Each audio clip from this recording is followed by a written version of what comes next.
Situées dans l'océan Atlantique, au large des côtes marocaines, les îles Canaries appartiennent à l'Espagne. Sur la plus grande, la bien nommée Gran Canaria, les vents d'Afrique ont au fil des siècles transporté assez de sable pour créer un désert de 4 km².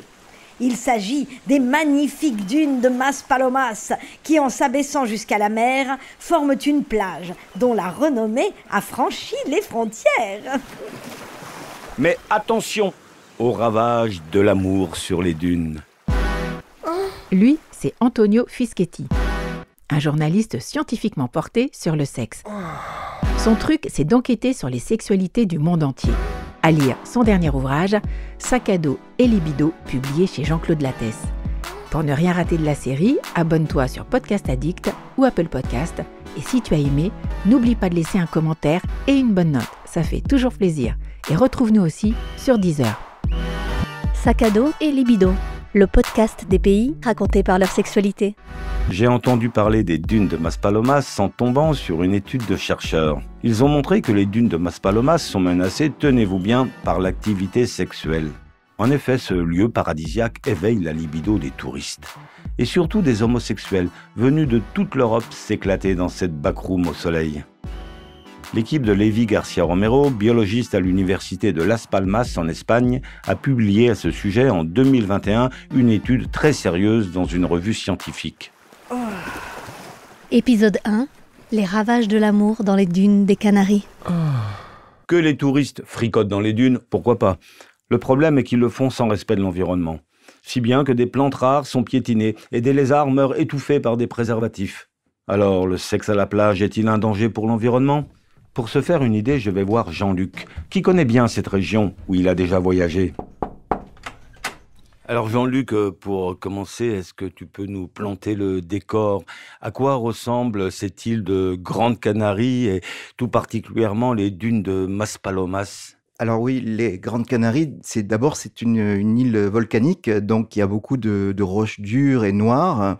Et justement, les dunes de Maspalomas, qui sont à peu près à l'extrémité sud de l'île, sont remarquables parce que c'est le seul endroit où il y a vraiment une grosse étendue de sable blanc, blond. Et il y a toute une ville, Maspalomas, qui s'est créée là, autour de ce paquet de dunes, là, qui est assez grand en fait, puisqu'il y a plusieurs kilomètres de plage qu'on peut faire à pied comme ça. Oui, mais pour le sexe, comment ça se passe ? Les scientifiques ont étudié pas moins de 298 lieux de sexe, disent-ils, c'est comme ça qu'ils les appellent, sur une surface de 5800 mètres carrés. Alors cela représente l'équivalent de 300 spots sexuels sur un terrain de foot. Ça fait quand même beaucoup de fesses au mètre carré.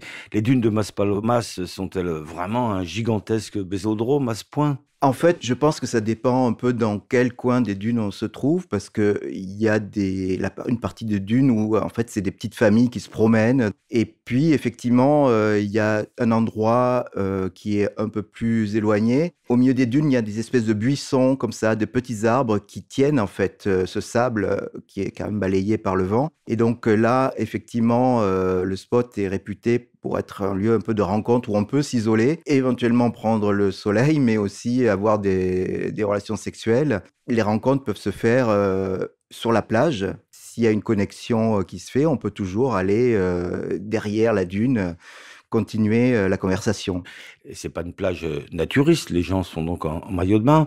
Et deuxième question, est-ce que c'est particulièrement un lieu de rencontre homosexuelle où il y a des couples hétéros, échangistes aussi ? Alors, d'abord, ça dépend, parce que la plage est divisée en sections, et il y a des sections naturistes qui sont là aussi parce qu'il y a une grosse clientèle scandinave, allemande, qui aime bien le naturisme à la plage. Et puis, il y a des sections pour maillot de bain. Je pense que la principale activité, elle vient d'une section qui est célèbre parce que c'est une plage gay, en fait. Même si c'est pas écrit comme ça, on voit essentiellement des hommes qui sont la plupart du temps nus, qui sont au bord de la mer, qui se baignent ou pas d'ailleurs.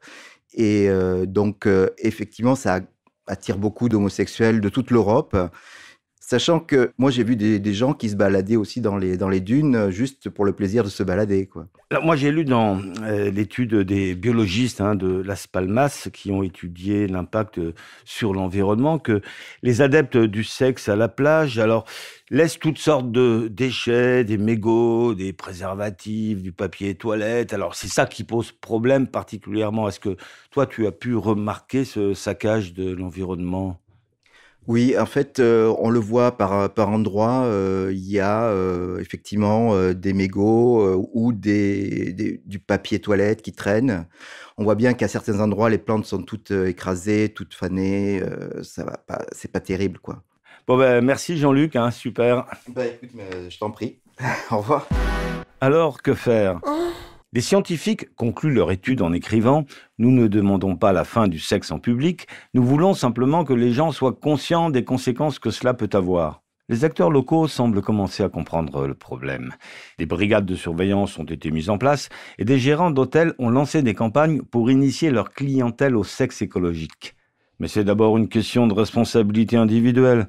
Si vous allez à Maspalomas, pensez-y. Ce n'est pas parce qu'on copule comme des cochons, animaux très propres par ailleurs, qu'on ne doit pas respecter le paysage.